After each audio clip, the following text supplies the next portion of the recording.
All right, hello everybody. We are live. Welcome to episode 56. Tonight we are featuring Guru J and Guru Scott, both of JKDU Battlefield Kali. Hello guys. How you guys doing? What's up? How's it? Doing good. Good, good. Doing I good, want sir. to thank you guys for both coming on and doing this. Just for everybody that's watching, they are 6 hours behind us, so it is 2:30. Am I correct? And on Hawaii, Yep. 2:30. Yes. Okay. All right, and so before we get started, what's status quo as far as this miserable situation we got going on? Are you guys completely locked down? What's going on? Who's first? Oh, yeah, we'll take turns. Go ahead, Scott. Yeah, we're pretty much locked down. They just started today was a 2 week stay-at-home order. Everything shut down except for essential businesses. Uh, and yeah, so next 2 weeks we're completely locked in. Uh, yeah, beaches are closed. Parks, hiking trails, but not the water park and not Dave and Buster's. I don't know how that works. Oh wait, no. Actually, they're closed now too, right? Yeah, I They think must be full for shutdown the next now. 2 weeks. Yeah, They shut down 2 weeks ago, all the parks like that, but then those things are still open. And those, what I don't know. Yeah, so we're all locked down here. Kids are schooled at home every day. Um, Wife is home twice a week, working from home. I'm not sure if she's going in tomorrow or not. She's not sure. I haven't been working since March. Yeah, I haven't gone back to my school since March. Um, Wow. I've taught a little bit here and there at the house here. People Mm. would come in, this one on one, or this person and her daughter came in. Um, but yeah, not much going on here. All yeah. right. I think Where the about you? biggest, How about you, Jay? What say you? yeah, the biggest problem is that we have the highest infection rate in the country here. So Currently? Okay. currently, we have the highest infection rate. So we're sort of where maybe Texas, California, Florida was maybe about 2 months ago. No, I know Texas was right. Those two were hotspots. Yeah, yeah. Yeah, yeah. So we're sort of the new hotspot in the states. But the big problem is we're at like 95% capacity on all of the hospitals. So we have beds, we have ICU beds, we have vents, but we don't have staff. So the Surgeon General's down here, and he's from the United States, and he's trying to figure out, how we can do accelerated testing. I think like 5,000, Mm. 6,000 tests a day, and then we're going to try to see if we can bring in additional staffing in the form of nurses and doctors from the mainland to supplement our hospitals here, because we're like maybe a couple days away from being overrun at the hospitals. I So we have had no idea you guys were. I'm just checking how we're coming on it. I had no idea that you guys were at that capacity as far as hospitalization. Wow. yeah, Wow. it's pretty serious.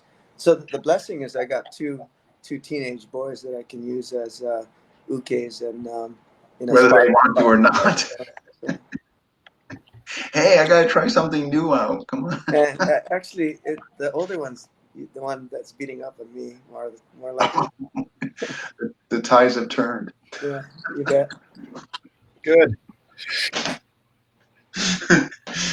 My girls are useless, small. Can't do anything with well, them. Just complain. I'm sorry to hear that. I absolutely hope things get better and numbers go down and you guys can get back to some normalcy as far as life and what have you. I mean, current status. Fortunately, our state's really low. Us in Rhode Island, but we went through it. We there was a time there when our stats were high and what have you, because being neighbor to New York City, so. Hopefully, this will be behind us, all of us, like really soon. Yeah. But all right, we're gonna jump into it. So obviously, you guys are obviously representing Battlefield Kali, and that's obviously the majority of what we're going to be talking about. But just before we get into that, and obviously you guys being practitioners, instructors, and such, did you guys have any prior experience in FMA prior to Burton? Any of yous? Yeah, go ahead, Scott. Oh, sorry. Yeah. So my background, I met Burton in 1999, I think.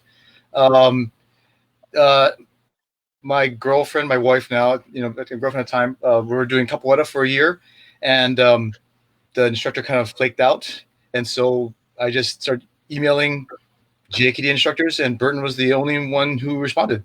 And then he took his class. It's funny, most of the guys, a lot of guys like back in the day, all our training partners like Jarlo and Walker guys are like, oh yeah, I knew exactly who Burton was when we came here. I had no idea. I didn't know who he was. He was a nice guy. He was super cool, and we enjoyed the class, and so we signed up. And so that's pretty much. So that was your first exposure, FMA. Yeah. Yep. How about you, Jay? Did you have any prior experience or exposure prior to meeting Burton?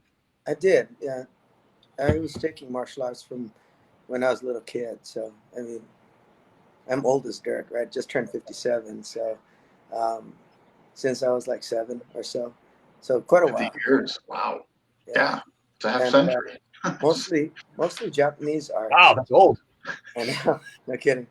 So started in Japanese arts, better part of my life. A lot of weapons, kenjutsu, bojutsu type of things. And when I got up here, met up to Honolulu, since I grew up on the Big Island, had exposure to a lot of the local masters here. Really blessing to have had a chance to train with them. But Burton has been sort of my lifelong mentor and instructor. So yeah. A lot of the real learnings really started when I. Yeah. If you were living, man, I know. I envy you guys. I mean, you get like just everything in like one store. Yeah, that's wow. So then, okay, so 99. Am I correct in that, Guro Scott? 99. You're 99. That's when we started. Okay, Just how about 98, 99, or somewhere around there? Yeah. that's still wow. I mean, over 20 years. And Guru Jay, what year did you start with them? Gee, must be about 12 years or so. 12 years? 12, 13 years, Yeah, somewhere up there. all right. So you guys have been all right. So you guys have been around. Okay.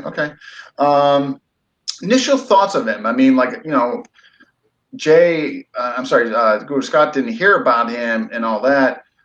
So what were each of your initial thoughts of him? Upon meeting him and all that. Let's start with you, Guru Jay. What were your thoughts? Little intimidating, because he was sort of this larger than life. The icon figure from California. Yeah, and he was on magazine covers, and he had a lot of the reputation preceded him, right? Yeah, but just the nicest guy and the most giving guy, and his. I always tell everyone that asks me, about him, amazing skill, amazing,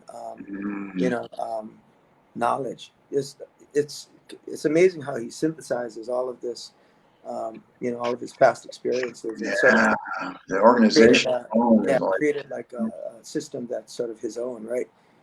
That's encapsulated in this Battlefield Kali, system and curriculum.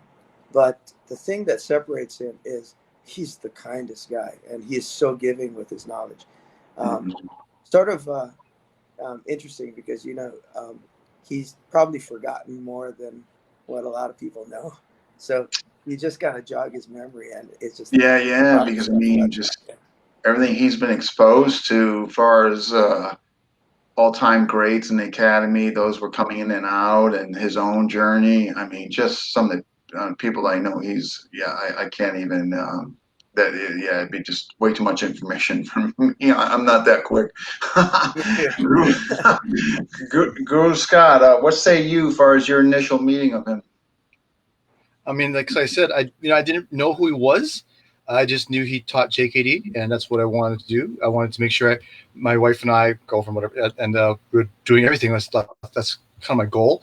And like Jay said, we just signed up. We took the first class, and he was such a nice guy. It was a fun class that we just signed up, and that's pretty much. Yeah, I mean, it was. Burton is just one of the nicest. He's the nicest people that can kill you in a second. Yeah. So it's one of those things that it's just he's such a nice person, such a giving person. He's always willing to give as much as he can. That's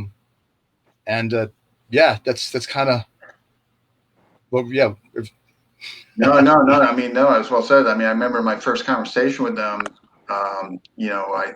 After I think I spoke to Sarah for a bit, and then spoke to him, and it was, I mean, right off the bat, you could just tell. I mean, this was just somebody that was just really kind, and just obviously somebody that you wanted to be around or affiliated with. You know what I mean? I mean, that's what came across me, right from the get go. 100%. Yeah. Yeah, it wasn't like you had to think about it. You know what I mean? Like, yeah, is this somebody I want to be around? Yeah. That's kind of interesting, though, Gurdine. He's great guy, just the kindest guy. But there's like a switch. When you spar him, he kind of flips into sparring or fighting mode. He gets to be a pretty scary guy. And the man hits really hard. Really? That must be just you. He doesn't hit me hard at all. That's just you. You have a very hittable face. Must be that. So that's got to be it. Yeah, I got to. Well, before we get on to the next thing, I was actually, it's right around this time. It could be a few days ahead or before. We're supposed to be there right now. Oh, really? Oh, yeah. We had the Airbnb, everything set up, but then the whole COVID, and so I just said, wow, we can't. I mean, just you know what I mean? Because at that time, our state was hot, and he said, look, no, just postpone it. So what we did was I'm still coming, but it's not going to be till following July. So you guys will see me in July. But we had plans to go there. We had everything set up. Matter of fact, we just got the money, back from the deposit back from the really nice people, from the Airbnb, whatever they call those things. But yeah, 3 weeks. I was ready to come out. And then was that for the camp? Promise to show you a good time when you come down. We'll make it worth your while. Oh yeah, I'm sure he will. I'm sorry, Scott. What was that? Was that for the camp, the JKD camp? No, I was just coming just to come out there, train with him. Okay. It was going to be slash vacation slash my journey. Cool. So the wife goes, "Hey, well, it can't be just about you, so we'll make it a family affair." Absolutely. But again, had all mapped out, planned out, and just But actually, I'm glad that we did, because I was kind of on the fence whether to cancel. And I'm glad I did, because your guys' situation. Like, I would have gone there and had to stay in a room. Yep. Yeah, that wouldn't have been fun. Yeah. So it kind of stinks, but I'm actually glad that we made a decision back then to not do it, not go. You know what I mean? So all right, let's go. Okay. So you guys are obviously you're taking this class. Obviously, you guys are liking what you see, his personality, enjoying yourself. Before the creation of Battlefield Kali, everything was kind of his Kali class. Actually, let me back up. Was there even a separate Kali class pre-Battlefield Kali? No. Who was Scott? No, there was. So originally, I think back. Originally, there were just 2 classes. beginner JKD, advanced JKD, and that was it. I can't even remember exactly when he did the Battlefield Kali class. Yeah, I can't even remember when it was. It was a while ago. It was Because a long time ago. So then it became the JKD class, beginner, advanced, and then the Kali class. so before you had the Kali class, with the JKD class, was he putting FMA material in there? There was stick and knife stuff in there. So like for the instruct test for JKD, the first two rounds is the first round is stick and the second round is knife. Okay. So you had him in there. Okay. And then So it was always in there. It is one of those things, you have an hour-long class for JKD, and Burton's trying to do, I mean, not every day, but in the grand scheme of things, he's doing stick, he's doing knife, he's doing kickboxing, he's doing clinch, then he's doing jiu-jitsu. Yeah, that's a lot in one class. Right? And so it's all mixed in there together. So usually we always did at least a little bit of kickboxing, clinch, and jiu-jitsu. And so we always trying to, every once in a while he'll bring in the stick and knife techniques in there. I think that's probably why he did the Battlefield Kali class, because he wanted to do more weapons and address that and keep it realized that there wasn't enough time. Yeah, no, to do stuff, so we have to separate it. For an hour. There's what's it? Guru J. When you came, I know you came after Scott. Were things still when you came in? Was there a separate class for FMA? Yeah, there was. So that was So when you came in, that was already mapped out. There was, and but it's sort of evolved over time too. So, I think it was more, I think, purely Kali focused at that time. If you look at the current curriculum, it's really a blend of Silat and Battlefield Kali that he's teaching. So he even breaks up the class into, about half Silat, half FMA. But you can see that in a lot of the sparring techniques that he kind of uses himself. Right? There's a lot of clinch work, that he works to. It must be the Dog Brother influence, right? But a lot of takedowns, lots and lots of Silat type takedowns too. So it's okay. Like overhook, underhook positioning, and what have you. Okay. So then, so the first, if I'm not mistaken, I think circa, 2009 or something like that, I could be off, is when he came out with a module for the stick. The stick was the first one, am I correct? I think so. Yes. I think this, I can go look at my DVDs and see the dates and everything. I think they came out at the same time. I think I'm not stick sure. was first. If Most I remember. likely, if anything, stick would have been first. I remember stick first. Yeah, that's right. It was single stick, right, Scott? And then single stick, knife. Yeah. Yeah, knife was after the single stick. I don't remember after that. Yeah. It was. I'm pretty sure single stick was the first. So what was your guy? Well, I know you came into it and it was already mapped out, Guru Jay, but when he transitioned into the not just the separate modules for Battlefield Kali, but when he made it a separate class, what did you get from that? What did you like about that, Guru Scott? When he broke the classes. You're right, and he made it, and now that, in addition to that, kind of the modules where people could rank and all that. Oh, I mean the different levels and testing and all that stuff. Right, in the separate programs. Okay. So it was a lot of fun. I mean, because originally with the JKD class, you would just do, once in a while, a few times a month, you would get the sticks and the knives and spar a little bit and play around those techniques. Once the Kali class started, then basically every day you get a chance to do some sparring with the weapons and, people with sticks. It's fun. So that was one thing. It was fun and enjoyable to have more chance to really do those rounds in. As far as the modules are concerned, I was never really focused on those things. a lot of times you just like, okay, we're doing testing. I'm like, all right, let's do a test, and we'll do the test, and okay, here's your Oh, certificate. right. You're in And it house. didn't really make a difference. I mean, I was just there to have fun, and enjoy the whole experience. In fact, like I wasn't even interested in becoming an instructor for a long time, and it was when we were in the Philippines doing the 1% full movie, and I was talking with Jarlin Walker, like, because I was like, I don't really care, but we discussed it. And it was like, it was more for Burton. So he has instructors in the room. It looked good when people come to class. And other instructors are there, and so that's only one of the reasons why I started, taking the test.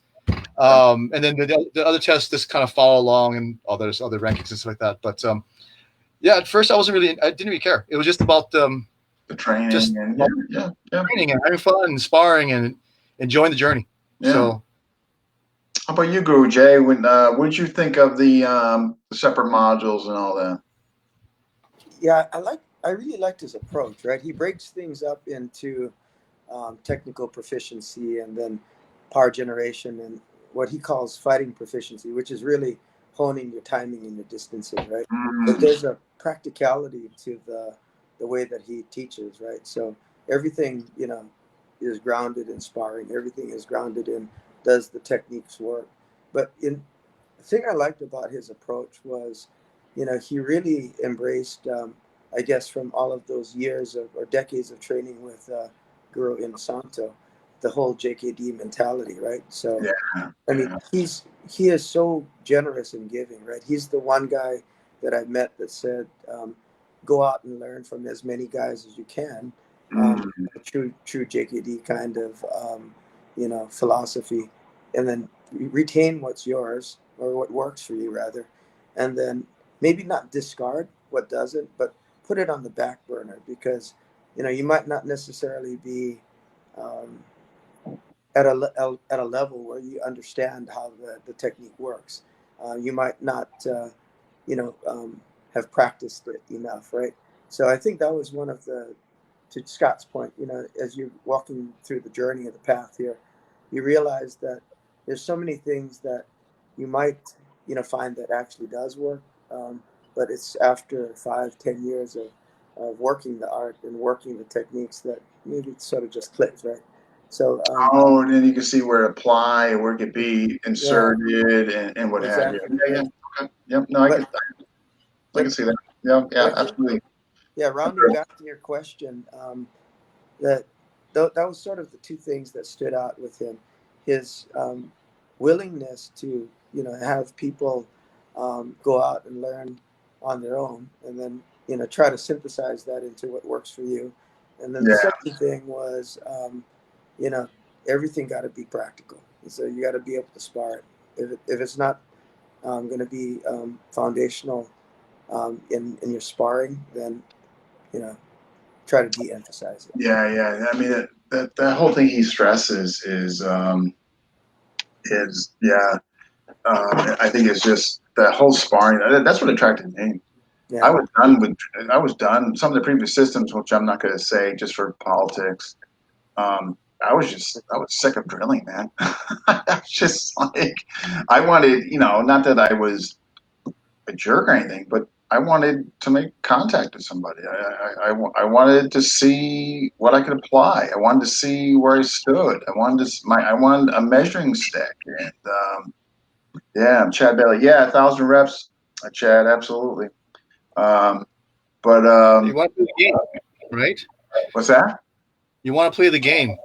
Yeah, right. I mean, like I wasn't really without able to articulate it back then, and being early in the journey. I just knew I didn't want memorization. I wanted I wanted to be able to perform. What I mean, without like having a shelf full of stuff that I had to kind of go through and see if it would work and all that. And but yeah, so I just, after that conversation with him, I was hooked. And I was it didn't take much.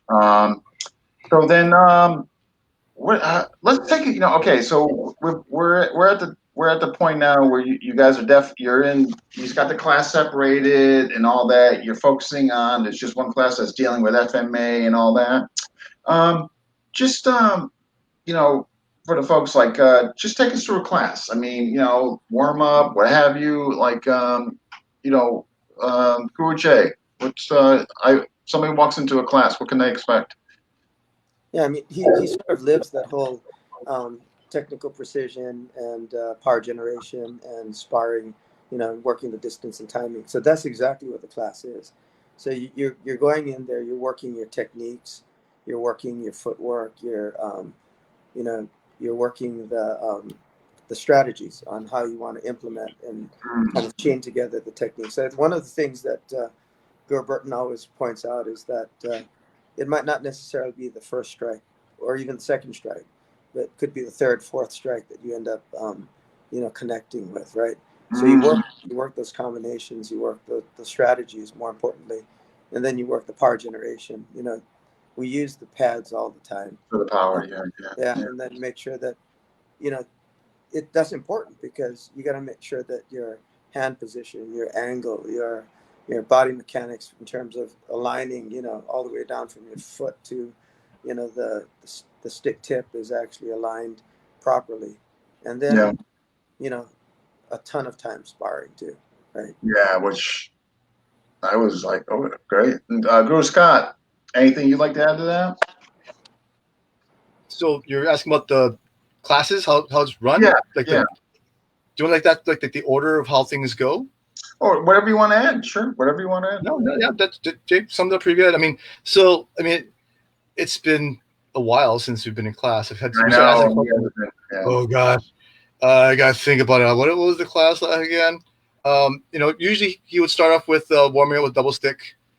He would have the whole sort of drill. He's kind of going through the whole thing, and then from there he would either go into a stick technique or a knife technique. Usually stick, and then we do a knife, leads into some C-lot, and then spar. And then the sparring would be whatever, sometimes you do stick, we do knife, stick and knife. We don't do double stick very often just because most people don't have two padded sticks. Oh, Um, okay. and then we isolate drills, hand only, head and hand and leg, and all targets. And we kind of isolate it. So we kind of make sure we're focusing on those things. What else do we do? Yeah, it's kind of like that's pretty much all the sparring we do. And That would be enough. sometimes in class, if you want to do rattan, you can do rattan or during the class. We haven't done it in a while. Mhm. Yeah, just because a lot of people don't want to do it. Yeah, But we'll do, like, we'll do rattan. if they got to go to work the next day or what have you. I mean, Yeah. I can understand that. Like you want to go, you know what I mean? Yeah, that's yeah. I mean, I still do retam, but yeah, I know it's yeah. I mean, who wants to get banged up? I mean, yeah. I mean, um, Right now, I would totally take it. what's that? Right now, I would absolutely take Oh, a yeah, just bruise. to get back and do Right something. now, I'll Yeah, take it. It's fine. Oh, you're gonna make a bruised rib. sign me up. Okay, let's Sign go. me Let's go. I'm down. Let's go. We can spar, but only rattan. All I'm right, in. let's go. I'm in. I'm in. All right. All right. I'm going to get into obviously he's got several models out, and I know you guys can't say, or maybe you can, but I don't want to put you guys on the spot as far as like, hey, what is your favorite? So what I thought I would do instead is basically take each program, um, and then like, uh, maybe like identify some highlights, what you guys thought really was good about that program, really maybe what stood out, what was significant to you. I mean, anything along that realm, and I can certainly add my 2 cents in there. But what do you, and I know because you guys are in house, and I know those programs were designed, partially, for the long distance training and all that, but I know you guys are getting obviously that information as well, actually hands on and right from the directly right from the source. Um, but is there um, before we get into the highlights for the long distance student, not so much for people coming in, why would you recommend these programs? Just in a general sense, Guru J, for a long distance person. Part of it, I think, is the practicality, right, of the approach. And you don't, I like, again, like, I was saying, I like his focus on sparring because that, that sort of gives you a real world litmus test to see if the techniques work or not. So you self correct pretty quickly when you're actually working against a resisting opponent, right? If they're hitting you back and you're not, as an example, blocking in proper fashion, you self correct and you adjust because Yeah, you have to fix that. yeah, Problem. exactly.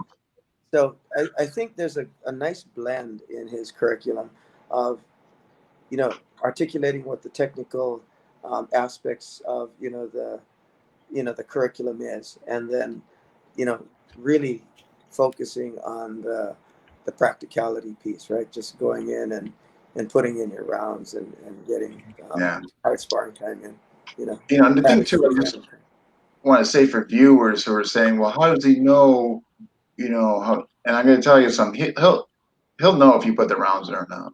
You know what I mean? You're not going to get like one over him. I mean, he's going to be able to tell whether you had prior experience or, whether you're doing the work or not. I mean, obviously he's been somebody that's been around the block. You're not going to like pull one over. Guru Scott, anything from you on that? Yeah, I mean, the main thing is the sparring. So that's the thing that all the modules encourage is a lot around sparring. You have to so the thing is like you said, we're here, and so it's different. Like so I don't really track by the rounds because Burns already knows Where how many rounds we put in. firsthand. Sure. So it's a little different, but having that accountability of tracking the rounds, making sure you're getting your rounds in, getting your hand rounds in, getting your head and hand rounds in, your full body rounds in, all that stuff, rounds on the ground, stuff like that. It forces you to make sure you have to do the sparring. And like you said, Burton will watch the videos and he will know whether you've done your sparring or not. Yeah. You can see it. You can tell if someone's doing it correct or not. Just like anything, just like any kind of martial arts that we have to spar, you'll know if they put the time in to practice, whether it be stick, knife, double stick, kickboxing, wrestling, judo, jiu-jitsu. You have to put the rounds in if you're going to get good. Yeah. You have to do that. Yeah. And so modules kind of force you to make sure you have to do these things. Yeah. So that's one of the things that's I like about it, and I think it's really helpful for someone who's learning abroad, away from Hawaii. No, that can't get access to them. The one thing I want to add, just from doing those and all that, the organizational structure of them is phenomenal. Is absolutely phenomenal. In my wildest dreams, I don't know if I could ever organize a program the way he has done it. Just phenomenal, from his instruction to taking you along to the different body parts that, for targeting, how to do it, form, generating power, the rounds, it just like I've taken a few people through it and they are actually become like really, really, like good. I have a woman who's doing it if you put the time in it and you really devote, you will get good just by the rounds and all that. It's just, yeah. So I agree with all you guys on that 100%.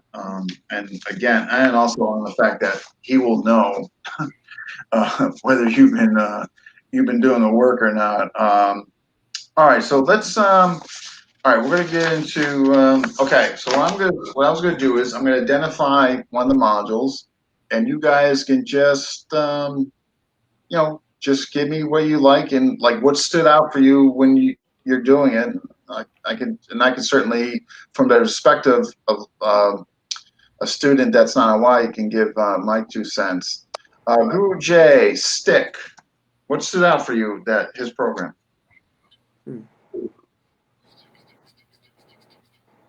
I think it's the practicality of the techniques, right? So there's sort of along the same themes that we're talking about, that you can see when he moves, and when he's actually doing a lot of the training, even within the DVDs. There's a lot of um, you know influences that he's had from the past. As an example, you can see the Inosanto influence. Yeah. You can definitely see the Dog Brother influences, in the way that he teaches. So Sure. that was for me sort of the thing that stood out the most. You can, the flavor of how he taught. You can feel the intensity, right? I mean, you can almost feel him sparring with Eric Noss, as an example. When you're watching him on a stick. So to me, that's kind of what stood out about that program. It's all of the historical stuff that he's synthesized, yeah, and kind of condensed down to something that really works, not just for him, but he was able to, for some better than others. Like Scott still beats me up on a regular basis, but the That's not the very nice. but the just having that experiences that he's condensed, and Yeah, I mean, like being, getting it from a fighter. You know what I mean? yeah, exactly, right, that's it. You know You what can I feel mean? him Like fighting you're, against, yeah, yeah. yeah. I mean, Guru Scott, anything on the stick that stood out for you? Um, honestly, it's been many, many, many years since I've even looked at those discs. Um, it's been a while, but I mean, from what it's what the main thing is. Just like I said, I'm always going to go back to this. It's all with the sparring. It's all about the realism of it. It's going to be, it's so important that you have to uh, be realistic with your sparring. You can't uh, water down these things because it's a weapon. You know, Yeah, yeah, the right. you can get if you teach someone something that doesn't work in real life, they can get hurt. I used to go to this one place, and the guy was teaching stick and knife stuff, and I'd watch, and I took class once, and I was like, oh, okay, well, it's all this. It was just it bothered me. But then like, okay, stick, well, maybe get their butt kicked. But when you start teaching like knife stuff, that's not. It's like, oh, that's not No, gonna work in sparring. That person's gonna die. no, we're That not. kind of stuff really, really, it's really bothering me. It's like, this is so. It's all about the realism and the ability to apply it. That's the most important thing with all the programs. All the programs, everything we do, we pressure test, whether it be the stick, the knife, the silat, the jitsu, all that stuff. Everything we test to make sure that it does work against someone who is fighting back. Right? That's Burton's quote, right? The only way you can learn to fight is by fighting someone who's fighting back. Yeah, yeah. So all the series that he comes out with, it's based in that. That's where the real meat of it is. The techniques, are there because we've tested those techniques. We know those techniques work in sparring, and then so you learn the techniques that we've tested already in sparring, and then you go and spar them. So now you learn how to do those techniques under pressure. I think that's the most important thing. I think with all the modules, with all the different discs and programs he's come up with, that's the most important thing. Is you have to test everything, and that's what we've done. Yeah. Just on the stick, I'm going to add. I thought his clinch material on the stick was phenomenal. Yeah.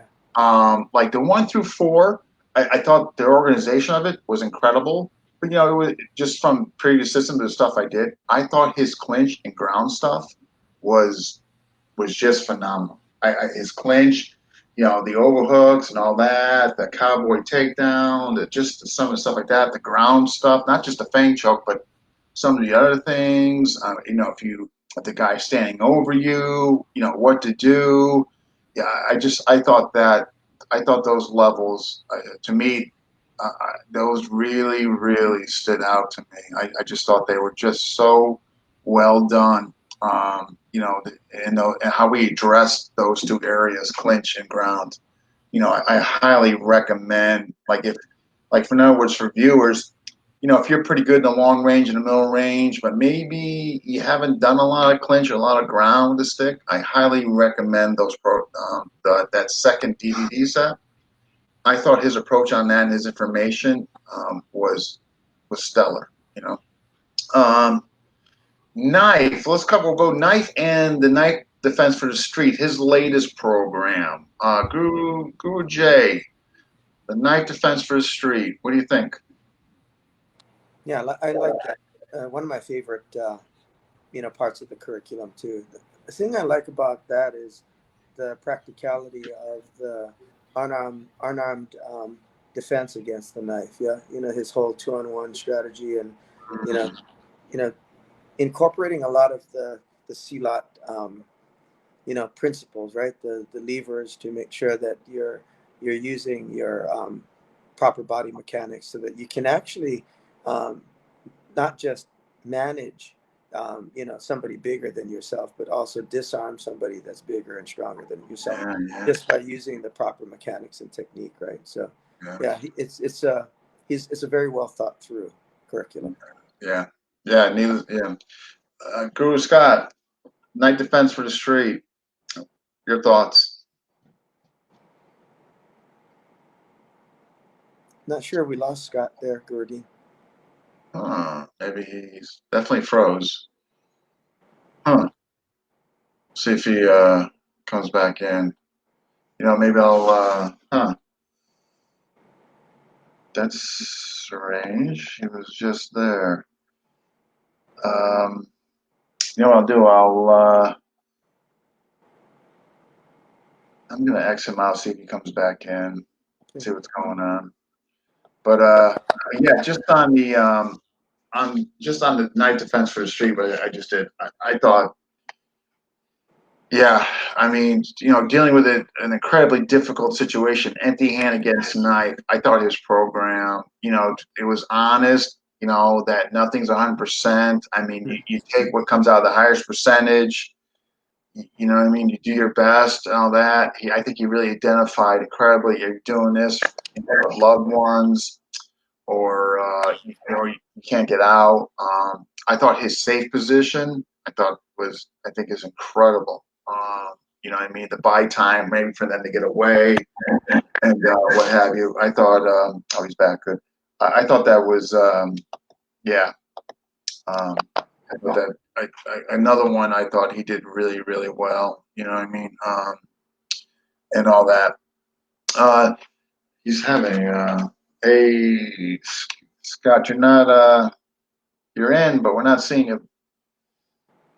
I'm gonna have to. That's strange.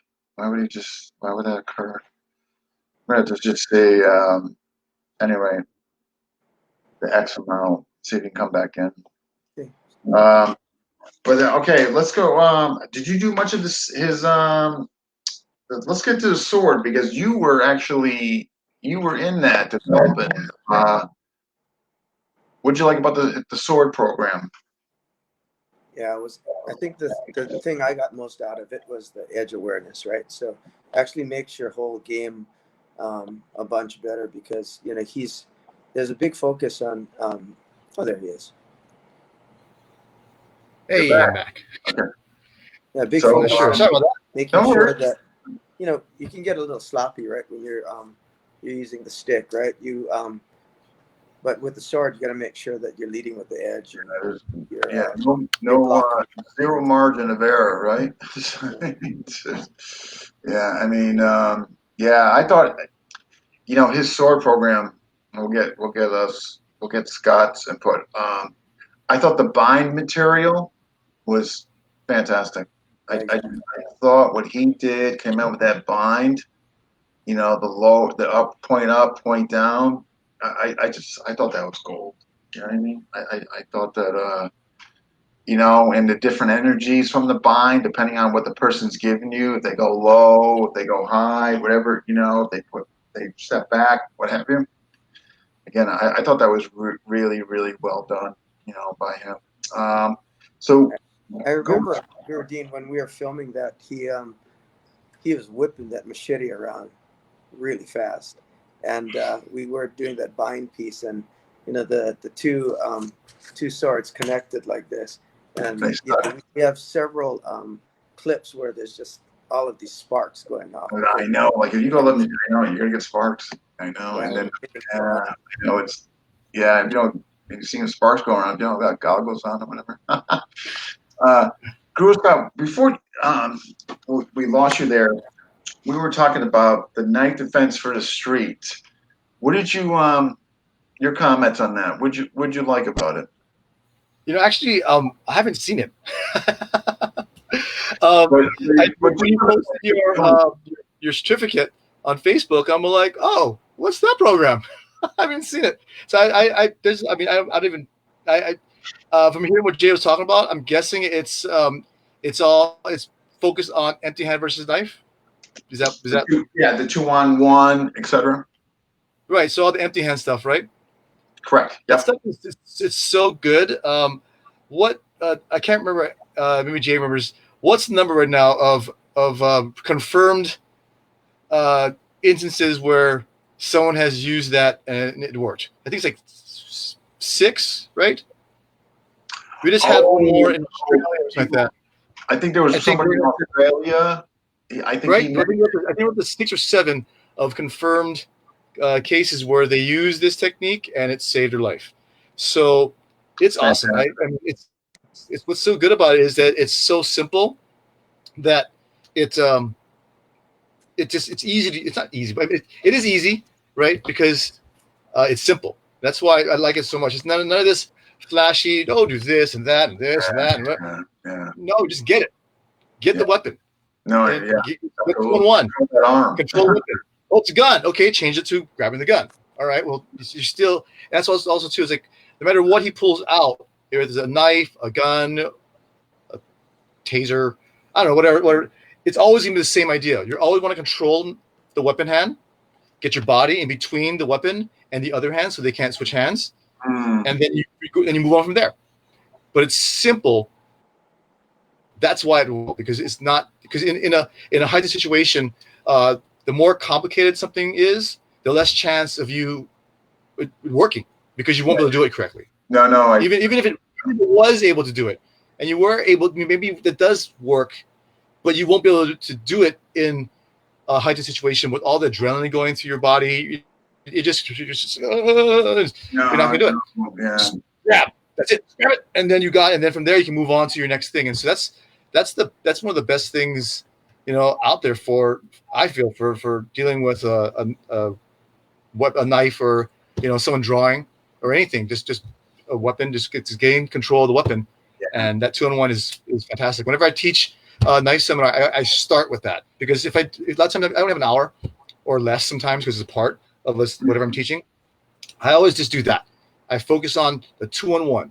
And then I'll show maybe one entry, but at the end of that, I was like, okay, if you forget all other stuff, just remember 2-on-1, because it doesn't matter where they're attacking from. Your goal is to get 2-on-1, get control of the weapon arm, and that's it. Now you've already improved your chance of survival by whatever, I don't know how much it is, but it's so important just to get that. And it's so simple that you can, so whenever I teach that, it's like this, just remember that. If you forget the shield, and trying to catch the net, if you forget all that, you forget this stuff or whatever you want to try to slow it down. If you forget all that stuff, just grab it. Just grab the knife hand and just get control of the 2-on-1, and you're in a much better position. And that's why I like that so much. Yeah, it's great. Yeah, no, I totally agree. I mean, like you were saying, when the stress dives in, those fine motor skills are going to be the first things to go. So you're going to need to have something gross, and you have to control that weapon arm. And the only way to do that is, it's 2-on-1. I mean, if you think you're going to be passing that thing back and forth on a sewing machine, I'm just going to be honest with you, it's going to be really, really hard. You know what I mean? To catch up with that and all that. But no argument here. I thought, again, I thought the way he laid it out, I thought the the acknowledging of the draw. Again, just the way he mapped that out, I thought it was incredibly well done. It's a program that people should get. I mean, as far as a whole program, I'm not aware if there's anything better out there that encompasses from pre-draw, to ground. Not that I'm aware of anyhow. I thought he did an incredible job on that. And literally, like you guys mentioned, there's some people that used it and actually have, their lives were saved. I know he mentioned somebody.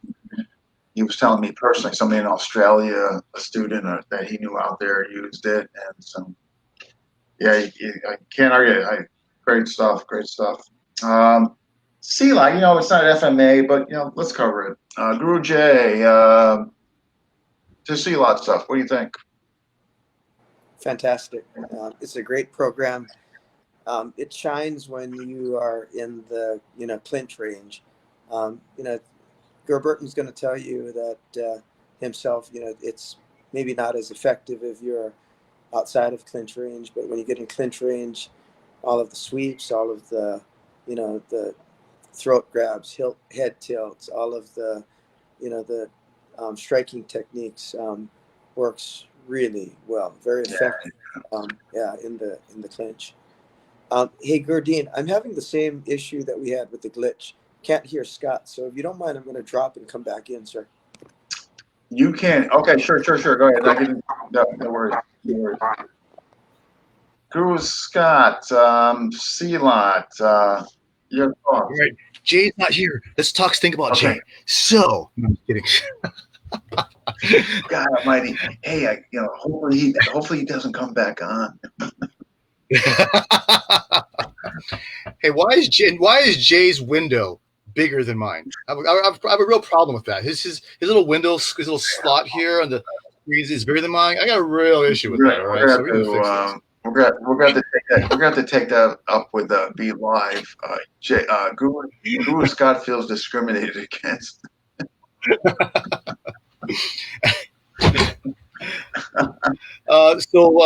You want to wait to keep going, or wait till Jay comes back? Give us your thoughts on the CELOT program.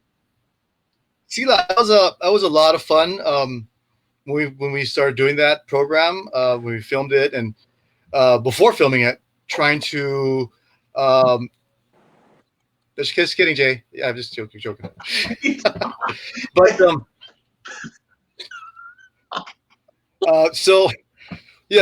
the filming of the program and pre-filming of it, trying to create the program and trying to figure out where the CELOT fit in with what we're doing in the JKD class, with the clinch, with all the wrestling we do, with all the judo we do, and all the other stuff, the techniques we do in clinch. It was a lot of fun playing with that and trying to workshop it and figure out, like, oh, if we do this, you do this, and changing little things. That was a lot of fun, and I still use it in the clinch a lot. But yeah, so it was a great program. It was a lot of fun doing. I think it's very effective.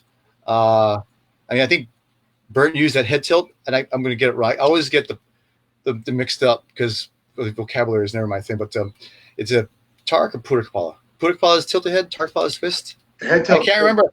Head tilt is wheel throw. That's Tark. Is it Tark Kapala? Is that correct? Tark Kapala is the head tilt. Could be. He never told me. I know is Kapala, the wheel throw, the head tilt. He slap in the back of the neck, and basically. Yeah. I always get the names wrong. So whenever I teach this, I have to study my cards first before I get the names correct.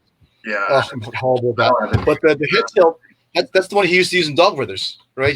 He would roof block, dive in, and head tilt people and just drop to the ground. And the Dog Brothers were asking to tell Bert, like, hey, could you stop doing that? We're afraid someone might get hurt. And he's like, oh, okay. And the Dog Brother.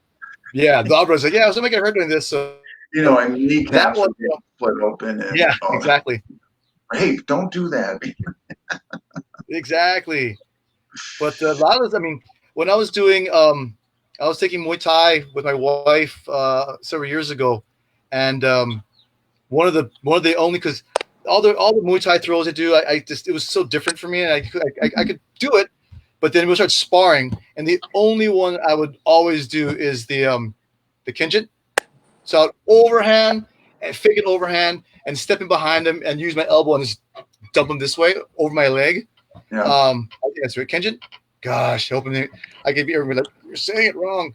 Sorry, but that's like the only throw I would consistently do in that class, and to the point where I would do it with those guys, and those guys like, you caught me again. So that one worked. I mean, that one I used to use all the time in Muay Thai. So it was yeah. So that stuff is fantastic. It's a really good.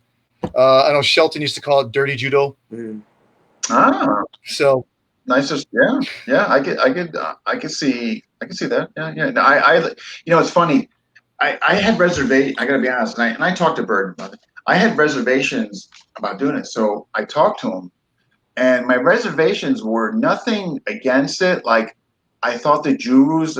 So in other words, my insight of Silat was, I was seeing jurors and all that, and I thought they were aesthetically pleasing. I enjoyed watching them. I really did, but like my time has to be put into like what can I use, what's going to work. Like I mean, I would love to have time to do maybe some of that stuff just for the fun of it, but the time I have to allocate, it has to be just towards functionality and all that. So when I was talking to him, I said, look, I just want to be honest, I'm really curious and interested, but if it's if it's the whole everything else, and he goes, no. He goes, I have all that, but I took the Jews out. It's basically, this, and I'm so glad I did it because it was an eye opener, just from the stuff, and because I had never seen or done Silat, and I got to be honest too. Of all the programs, that's the one I struggled the most in. Just like the 30-degree, the sweeping, makeshift staircase. I mean, I gotta be honest, like, it was just such a different look for me and all that. And I'm glad I did it and all that. But again, another program that just was, incredibly mapped out well. The sweeps, the flower entry, the dive entry. I'm a huge, huge fan of, off the big shots and all that. It's like one of my favorite things. So, again, for those who are watching all that, if you want to get a taste of Sea Lot, highly recommend it. Great, great program that you can incorporate and blend with other stuff and all that. Gurdine, just Sure. to interject there. I must have done like about a year, every week with him, just the Bukti Nagara basics. So we went through the jurus, we went through a lot of the, the foundational components that was the precursor to what he created in his Silat for the Street.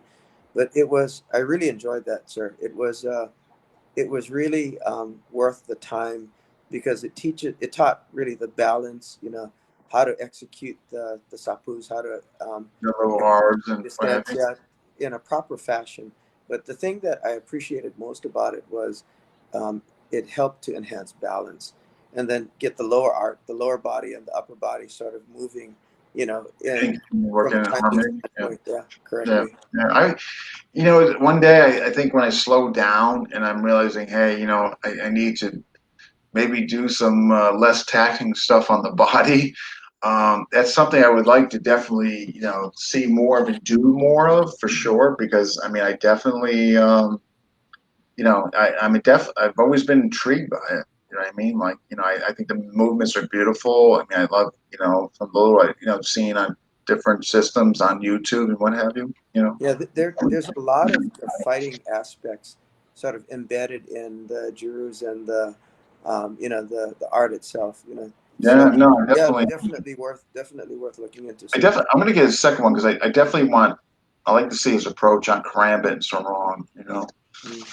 So that's my next here. All right, overall, we kind of touched on it before we get into you guys demos and all that. For folks and again, some of this you guys, just through the other questions, we paid some attention to it. What can you tell the folks that are watching and that will see the downloaded version on YouTube that are perhaps working on or what have you? Because I got a bunch of messages that people are going to have to check this out later. When we know it, but for the viewers what just anything to mention. Guru J, what say you? Distance and timing, sir. You can. I think it's a combination. It's a three-legged stool, right? You need the technical precision so that you're doing the techniques correctly. You got to be able to do the power generation so that you can get alignment of the body. And if you're hitting with perfect form but without adequate force, then that's not effective either, right? Mm-hmm. But the sparring is what teaches you the distance and the timing, and I think that's the key, right? If you're not going to be working against a resisting opponent, you're not going to be able to hone that distance and timing, and that's really the key to actually fighting fighting proficiency, right? No, agreed. Well said. Guru Scott, anything you'd like to add? What was the question again? We're talking about, wait, what? Yeah. So what was the base question? Sparring, like just important for the viewers that are watching. Like, what could you say as far as the importance? Yes. Sorry. Yeah. I mean, obviously, sparring that's where you get all your timing. That's where you get. You also get your feedback on what's working and what's not working. I did this one day, and it didn't work. Well, I should do something else. That's how you get your feedback on what's working, what's not working. I mean, and it's like I don't. We like to use these analogies all the time, but swimming. Like, I'm gonna sit here on this bench, or I'm gonna sit on the ground, and I'm gonna work my paddle, or anything, right? Canoeing. I'm gonna work on my technique. But I'm just gonna do this, and then tomorrow I'm just gonna go and compete. That's probably not gonna work out well for you. You have to actually do the activity that you're practicing. That's how you learn to do it. So the sparring is, by far the most important thing. If you go to a jiu-jitsu class, a lot of times, but depending on the class, but a lot of classes, they do one technique, and then they'll lead on to another second technique and a third technique, and then for the rest of the next hour, they just roll, they just train, because they realize that that's where you get good, is by with the sparring. The technique, you drill a little bit, but the main thing is sparring. It's so important to spar. Yeah. No argument here. Like, how you're going to implement your non-telegraphic, your timing, your accuracy, your power, your speed, your distance management. Everything comes from everything. Sparring. I mean, Yep. You know what I mean? And then, so yeah, well said by both of you. Thank you. All right, demos. So these gentlemen are going to do some demos. So who wants to go first?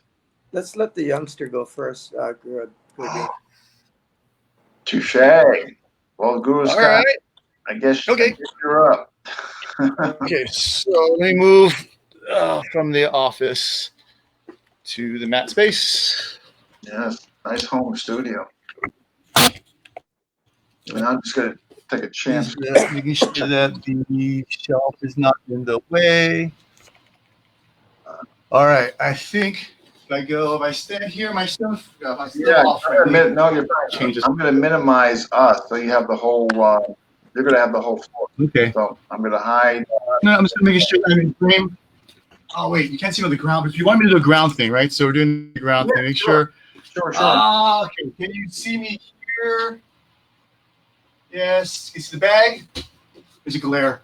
I can't tell if you can see the bag or not. Oh, you can see the bag. Okay.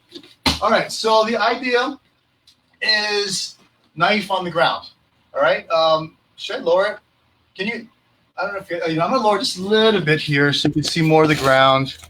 There you go. All right. So Dean wanted me to do a technique in the ground. The idea is, and I do have a YouTube video of this, but you have a knife, person above you, the bag represents the person above you. He has a knife, she has a knife. And what do? Okay, so originally when it's probably, I think it's probably on the DVD set, it's, you fall on your back, you're just using your feet. You're using your feet to kick, you kick to the groin, whatever here, you're just kicking so you can stand up.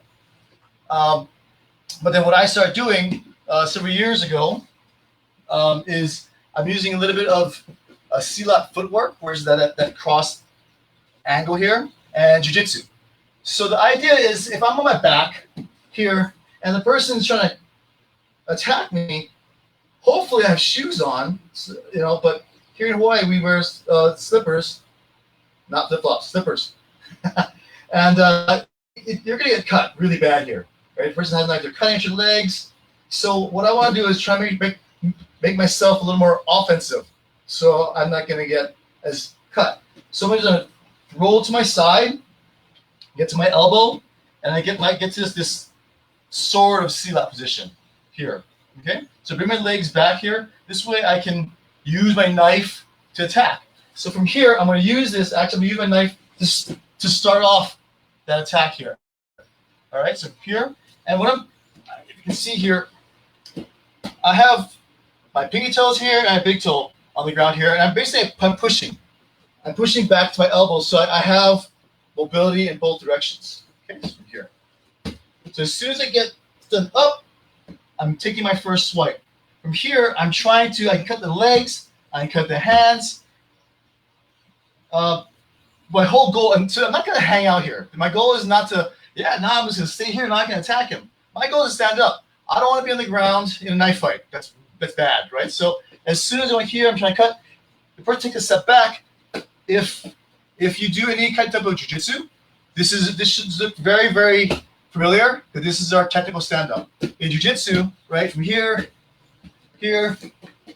our technical stand-up. But with this knife, I'm going here, I'm cutting. As soon as I see my opponent take a step back, I'm going to lift my butt up. I'm pushing off my big toe here. I'm bringing this foot in an arc under me, okay? And I'm trying to push off on this foot if I can. Make place.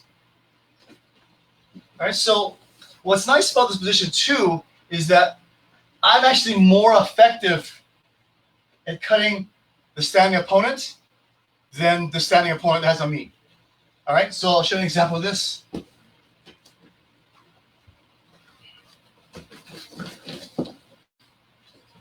If the dummy is here and he's sitting up and he's trying to attack with a knife, right? And his feet are, he's gonna fall over here, isn't he? His feet are here and he's attacking with his knife. As I'm standing up here, I have less targets for me, the standing opponent, to attack him. He's leaning forward and he's bringing the only thing I can attack is his hand. But he's trying to hit my hand, he's trying to hit my leg. So actually the person at the bottom has a little more targets to choose from. So I have to be very careful of moving my back, stepping out of the way, which is what I want as a person at the bottom. I want to make space so that I can stand back up again. And now we're at least a little more even. We're both standing with knives, which is not optimal, but I think that kind of covers it. I think that's basically the idea. So the idea again, I follow my back. I'm going to come back here, and I'm going to start attacking. I almost forgot to mention, so if this person who maybe be crazy, if he comes in jumping in and comes rushing in, I can always fall back to my guard position here and do my kicking, right, if I need to. But from here, if it attacks, I can always come back and still go back to this first position here, right, and kicking, whatever. But then I immediately want to go back to this. Here, attack. As soon as I see any type of space, I'm going to stand up, keep my knife in front of me, keeping them away from me. All right? Any questions on that, Dean? I don't know if can you, if I'm on screen, can you talk too? I don't think so. All right, well, I think that's what I got. Does that work? Yeah. Cool. Any questions on that? Or no? No, that was excellent. Well done. Cool. I just want to say, go back to for the viewers that are watching, when I first saw this, I immediately liked it and I tried it out, and it works because you Guru Scott was saying, if you're flying your back like this, your reach is going to reach basically. You're not going to be able to really get to them. So that sit up position enables offense to get you up. So it really does work. No, thank you. That was well done. Thank you. Thank you. Guru Good J, thing. what do you Yeah. got for us? You got some cane stuff, right? Yeah. So let me kind of preface this for you, Sure. Gurdeen. So number one, you asked for something maybe slightly, you know, different than the typical Kali curriculum. So Correct. in typical JKD, from a JKD philosophy, um, what I've been sort of expanding into last 2 3 years. With Master Gary Hernandez, with Master Raymond Floro more recently, is a lot of these cane or stick boxing type of techniques. So something different, but more aligned for, you know, at least for me as I get older, right? So as I found out that, as I got older, my speed and my athleticism, is declining. And I think it was Guro, Santo that said, you need to adjust your fighting approach, something like Mm. 5 years, right? And those are really wise words because you're gonna, as you age, you're gonna lose a little bit of that step, but you got to be a little sneakier, right? So for me, I gravitated to this stick technique primarily because a lot of it is grounded in both hands being on the weapon at the same time. So I still find that I can generate, power, precision if I'm using both hands, um, and then be competitive, right? So the system is really focused not on stick, knife, or sword dueling. It's really a system that is grounded in self-defense situations where there are disparity of force. Multiple opponents, people have knives, or more likely than not, the person's going to be bigger than me. So Mm. this is a flavor of what Master Raymond Flores teaching me. And I hope to God that I do it justice because I'm going to preface it by saying, if you really want to learn the art, in its fullest capacity, go to Raymond, go see Master Raymond. But Okay. And the, and he's basically via Skype or Zoom or something. yeah, as of late, I've known him for many years, and I've had the privilege of training with some of his instructors that have come to Hawaii. And great guy, his instructors, whole cadre of instructors, great Okay. guys and great fighters. But Fantastic. the system is really a combination of boxing, Kali, and there's even a flavor of fencing that is, Oh, all right. is incorporated into it. So you're not going to I'm be gonna, able to see. I don't have the cool. I'm gonna minimize. Yeah, I don't have the cool, home dojo that Scott has, but I'm in right lead. My hips are square, and I'm sort of in this Philly shell type of position. If you can see that, so my left hand is actually protecting my cheek here, and my weapon is actually pulled in rather to my torso because I don't want to be giving my hand as a target. So um, this is basically the main technique. And like in boxing, right? You need to make sure that you're working your distancing, your timing, your footwork, your head movement, and I need to make sure that I'm adjusting from a level change perspective. But the most important thing with the approach is I need to make sure that I'm not telegraphing any of the strikes. So if I'm executing a jab, I want to make sure I'm not telegraphing. Worst thing to do is actually wind up and give a big target, or excuse me, a big swing that the opponent can see coming. So jab, and before I go on, I wanted to actually sort of showcase this. Um, Being that this is a self-defense oriented, approach, I really like this unbreakable umbrella. It's something that Master Raymond had recommended. But this telescopic version in particular is really nice. It has a glass breaker at the tip of it, which makes for a really good raking tool, or if you're executing the jab, it really amplifies the strike as you're hitting in. The actual handle is made of this really tough polyurethane that can crack cinder blocks, and there's a solid steel, um, you know, um, set of material that goes right through the umbrella here. So I really like this. So jab, and I'm utilizing my whole body to execute the jab in a non-telegraphic fashion.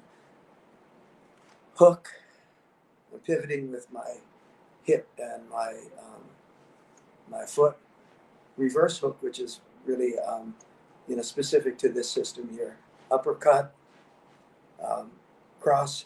Now, cross is really an interesting piece of this because you're actually shooting with an open hand palm to the opponent's face, but you're using the handle as a force multiplier as you're hitting the opponent in the bridge of the nose or the mouth, and then this rifle strike.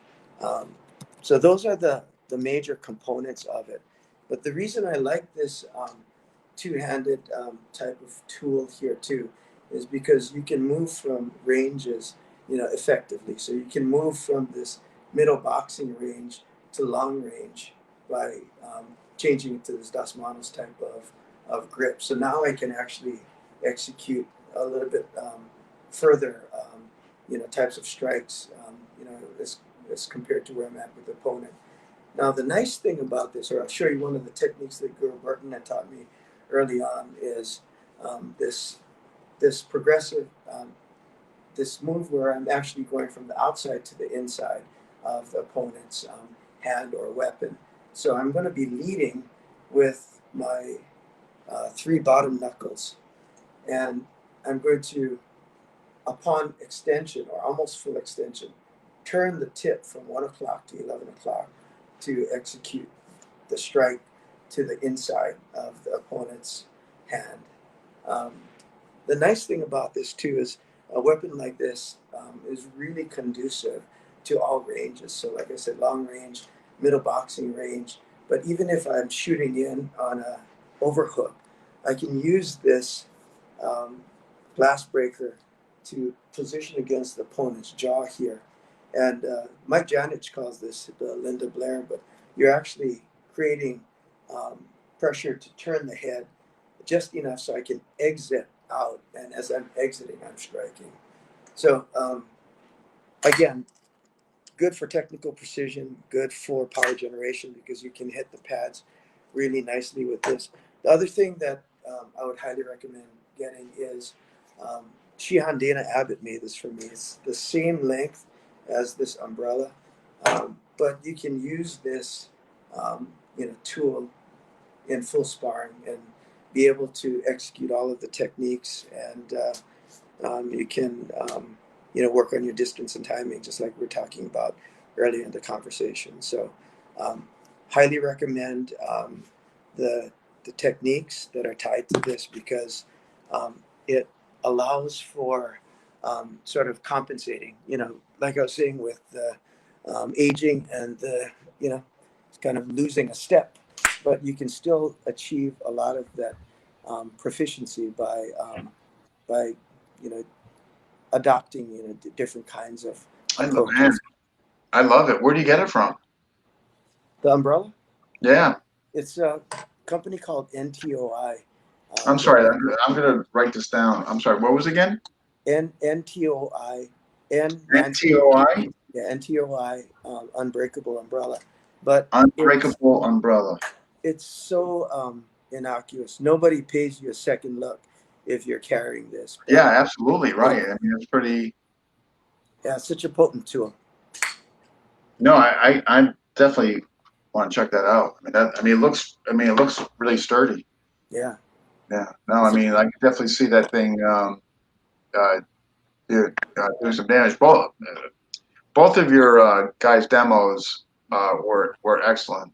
I want to thank you so much. They were on point. Um, so we're coming to a wrap, but this was outstanding. I want to thank you both for sharing your insights on Battlefield Kali, what you like about it, speaking on the different modules, the highlights of each module, and then going into obviously the emphasis on sparring, which we covered, basically what, Guru Burton really tries to stress, and you guys are obviously doing that, being his instructors. And of course, the demos I thought were both fantastic. Both of you, I'm a huge fan of that get up. If you're on the bottom, I give that to my women students, and it basically could save their lives. You know what I mean? Yeah. And the umbrella, I've never seen any umbrella techniques, so that was a treat from both of you. I appreciate it. Just let's so and now you guys teach any for the folks any information you want them as far as you guys are concerned, anywhere they can get a hold of you or that, like as far as perhaps somebody would like to train with you in the umbrella, Guru Jay, anything? Facebook Messenger the best? Facebook Messenger. Facebook Messenger? No, that works for everybody. Guru Scott, you got kind of a page going on, if I'm correct. Get Home Safe. Yep, that's the name of my business school, whatever. Is Okay. Get Home Safe. I have a Facebook, Facebook Get Home Safe page. I have a website, gethomesafe.net. www.gethomesafe.net. Yep. Okay. I haven't updated in a while, though. I need to do that since I'm at home every day. I probably should do that. Yeah, Facebook, on Instagram. I don't post as much as I should, I guess, but there's some things there. If you type my name on YouTube, I have a couple of YouTube videos, like the stand-up video. That's right. So there's usually lots of shenanigans going on in those videos. Lots of my kids doing silly things, and I try and make it fun to watch. So you have to get through all the nonsense. And there's, my goal was to make a video that was entertaining to watch and was make you laugh a little bit, but still had good content. So that was. So if you have to fast forward to all that other stuff, you don't want to watch that, that's fine too. It's okay. No, I thought I thought they were funny. I that were some of the favorite parts. So I was a fan. Awesome. That was my goal. Yeah, I mean, I'm not the most mature person, so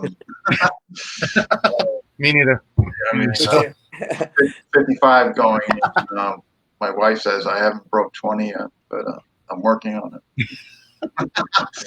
So, but again, I want to thank you guys so much for your time and all that. This is just enjoyable. So basically what I do is I tell everybody, I take it off here, download it, put it on YouTube, and then, of course, what I'll do is I'll share the YouTube link on each of your guys' wall.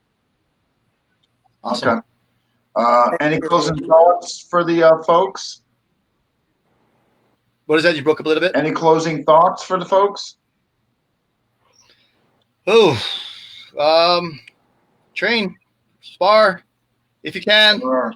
Yeah, you're right. Depending on the state you're in, if you can. Yeah. Can. My wife usually, when she gets home from work, because she does still work, she's like, I don't want to work. I don't want to train. I just want to have beer and sit on the deck and watch the sunset. I'm like, all right, fine. But, that's the best thing, man. Have fun. Enjoy the training. Like I said in the beginning, I wasn't even wanting to do my instructor test. Burton asked me 3 or 4 years in, hey, you interested in doing instructor test? I'm like, yeah, not really. But then after talking to some other guys, I'm doing it. It's not about all that stuff. It's about the journey, about the training. Just getting better, more, improving. Do whatever is fun for you. Like you mentioned earlier, and if there's not enough time for me to practice everything. I always feel like, if I do more stick, then my kids are crapping out, and but I try and do Muay Thai, and but this happens, and it's just trying to find time to do everything. It's just there's not enough time in the day. So find what you enjoy doing, and as long as you enjoy doing it, that's the main thing. Martial arts is supposed to be fun, so make sure it's fun. It's on if you can see the back wall on the wall behind me, I have keys to training. It has progressive resistance, right? You slowly upping the resistance from sparring. Practice the details correctly. And last thing in big letters is have fun. Yeah. The main thing, whenever I'm teaching, I always talk about that. If you're not having fun, why are you doing this? No, and then you're not going to glorious. Train You know what I mean? And yeah, it's got to be fun. If it's not fun, it becomes chore like. That's not the idea. Yeah. That's not the idea. Yeah. So just enjoy it. Enjoy the journey. Have fun. Absolutely. Guru Jay, any closing thoughts? Nah, I just wanted to express our thanks. Both speaking for both me and Scott, really appreciate you extending the invite. And My pleasure. Yeah, it was nice catching up with you, buddy. Yeah, I know. We have to do it more often, especially on the topic that we can't speak on, because I definitely want to pick your brain on some more stuff regarding that. Chad Bailey, Jay and Scott, come train in Miami. Miami's fun. I went to go see Dwight Woods down there. So if you ever guys get to go to Miami's fun. Sounds good. Where's Disney World? Is that near Miami? Tampa, up above. Oh, okay. Because my wife has a friend who moves from Hawaii over there. So one of these days we might get at least to the state. You have to go to Tampa, then you can drive down to Miami. Sure. Yeah, that's definitely. I'm going back down there in late January, early February. Chad, I'm coming down there late February, early January. I'll see you in Orlando. I'm sorry, Disney's in Orlando. Don't listen to me. Oh. And how far is Orlando from Miami? I have no idea. I think it's at least a few hours. Don't quote me. Anybody, Andres or Chad, how far is Orlando to Miami? We'll find out in a minute. Yeah, I'm staring at the message. Just all stare at the thing. No pressure. Just get camera, stare at the voice messages. No pressure, guys. Yeah, we're just waiting. Oh, we got an answer. Oh, 3.5. That's a far drive. Not bad. Yeah. Yes, Chad. I live in Hawaii. So I live in Hawaii. Me and Jay live in Hawaii. 3.5 hours. That's a far, far, far drive. I mean, when my wife and I used to go visit her grandmother, and we would fly into San Francisco and drive up to Fortuna, which is about 7 hours away, about 7.5 hours away. And everyone was like, "Yeah, you just go do it one day." No, we would go drive up to about just past Napa, about 3 hours in, or 2-3 hours in, stay the night, and then do the next day. It's too far. I tell you, if it's over 3 hours, it starts becoming my worst nightmare. You know what I mean? It's like, yeah. I mean, I'm not a big driver. Yeah, I'm not good at that, man. Then I start looking at plane tickets. Exactly. I mean, we go from San Francisco and make our way up to Seattle. And 1 year, when I can't remember which kid, one of my kids the younger one. The younger one didn't like driving at night. So we're driving, and she screaming cried for about 100 miles. About an hour, about an hour of drive. I'm driving winding roads in Oregon. I was like, I'm just gonna drive off the road. I'm gonna kill us all. Oh, it was. That would be like the movie The Airplane, the old movie The Airplane, where the guy's killing himself or. That was me. I was like, oh my God, she just won't stop screaming. We're almost in the hotel. Just stop. Oh my God! That would be like.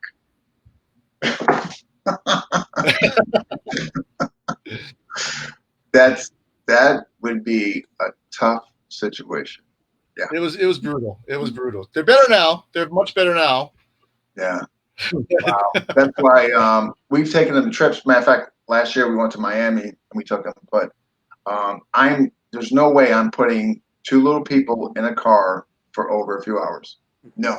No. Because no. So yeah, wow. Yeah, that would be tough, man. It was brutal. It was pretty brutal. Yeah. Man, that's a cruel and unusual punishment. Yeah, it's just at least they're older. So, but we got I want to thank everybody that was watching. A bunch of comments. I want to thank everybody and all that. But again, I want to thank you guys, and thank you so much again, and look for like an hour or so. I'll send you guys. I'll post on your guys' wall the YouTube version. Awesome. Thanks. All right, thank you guys. Take care. All right. Aloha. Bye. Take care, Jay. All right, folks. Thank you to those who tuned in and commented. I think I may have somebody before September. I'm going to know that. I'll know that on actually by tomorrow. If not, I'm going to kick off with September's list that I posted. Some pretty good names on there. So again, if you haven't, please hit like and subscribe to FMA Discussion on the YouTube channel. And I will see you folks next time. Thank you.